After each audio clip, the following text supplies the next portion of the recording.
दिन हो गइल कोइला हुआ के तंची याद हम नहीं की आवत। हर एक वाली फोन कर देले रहती ना हमरा के साथ में लेके कोई नहीं। कुछ हुआ के समझ में ना आवेला कैसे बानी कैसे ना। खाली बिया कोइले भर बानी हुआ के हमरा से मतलब भी क्यों नहीं के।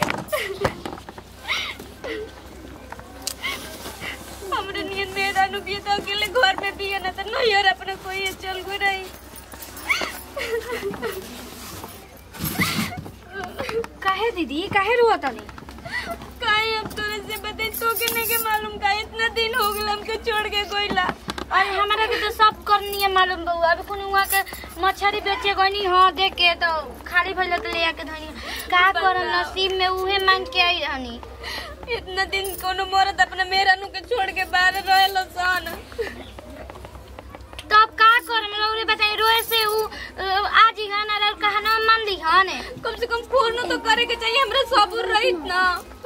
हाँ इहो तो सोच के आजकल जान तो नहीं दीदी रौरे बुरा मत मानो।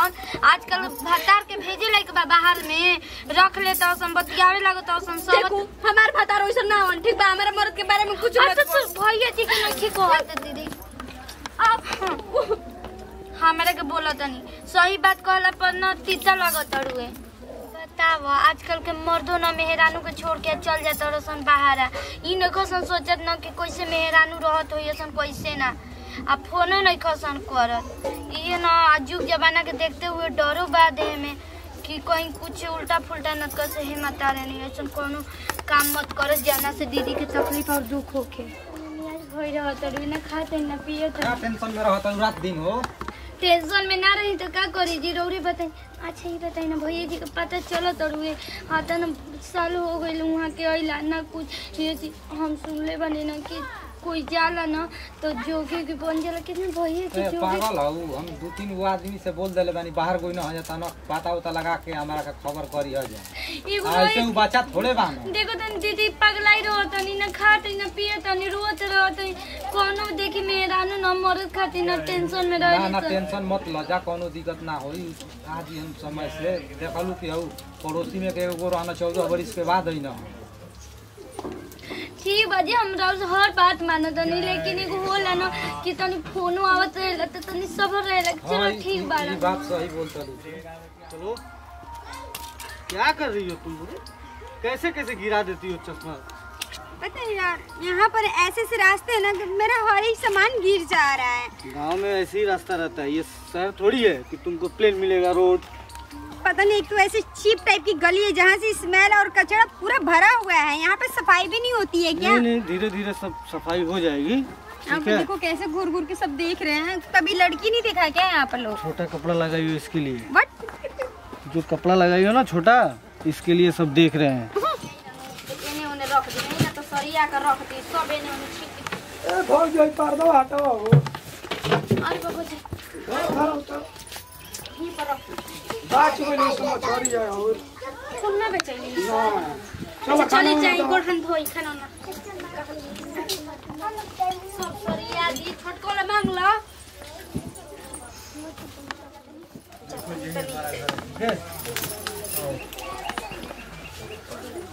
का हो? अजी होई क्या? अरे हमर मेहरारू होके वाली बनी। मेहरानू? हां हम क्या नहीं जी? तू हां वो सुनो बतिया। मत के हाथ। अरे बतिया सुन बू।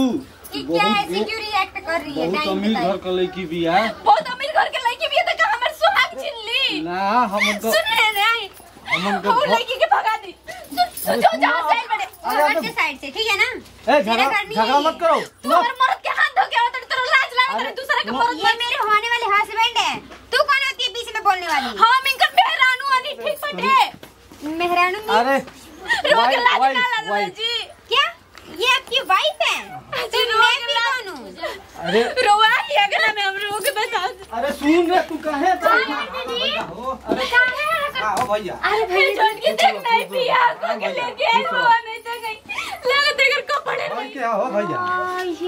के होके वाली बहुत की ऐसे क्यों देख रही है? कपड़ा ना रहो है दिखा दे हाथ में एकदम खा के हो। छोड़े ना मम्मा जी ढंग से रह जाओ। हम ना रहने मार गुराने रहो दिन इतने दिन छोड़ के कोई नहीं हमारी चिकी फूल अरे इतना दिन ले भुला ही रहा भौजी के ना। इसको समझा लीजिए, देखने में तू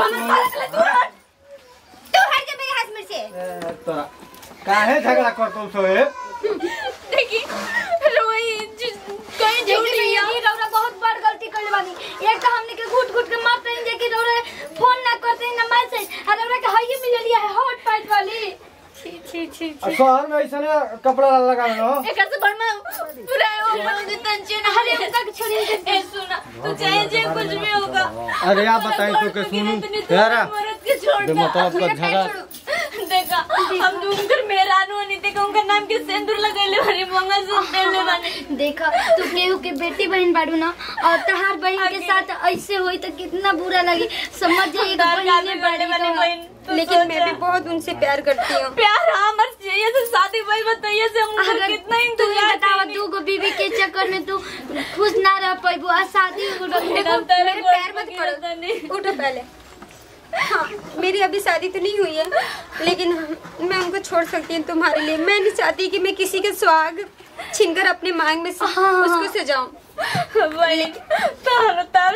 असली मैंने में तुम ही उनकी पत्नी हो, मैं तो कुछ नहीं हूँ। मैं उनका इतना देखभाल नहीं कर पाऊंगी जितना तुम कर सकती हो। तारा के पति हमारे मर्द से ज्यादा सुंदर मिली। तू उनका नाम बहन बन के रह सकेलू। उनकी यादें मेरे लिए काफी है, और मैं यहाँ सब जा रही हूँ, ठीक है ना। बहुत बहुत धन्यवाद।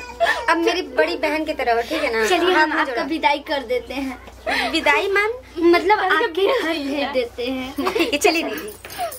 तो बड़ा बढ़िया लिया ही रहा। हो का बहुत बढ़िया। छोड़ा ना भैया। आ गइल बा का भैया? हां बोला तो कहां गिरल? ओरे खेतवा तने तो मरचा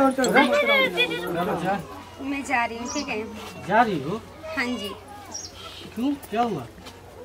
कुछ नहीं, बस जो काम के लिए मैं यहाँ पर आई थी वो तो काम पूरा हो गया। तुम तो बोलती थी मैं यही रहूंगी, तुम हमारे नहीं, मैं गांव देखने के लिए आई थी, और आपसे तो प्यार के वैसे भी नाटक की थी। मैं आपसे प्यार नहीं करती हूँ।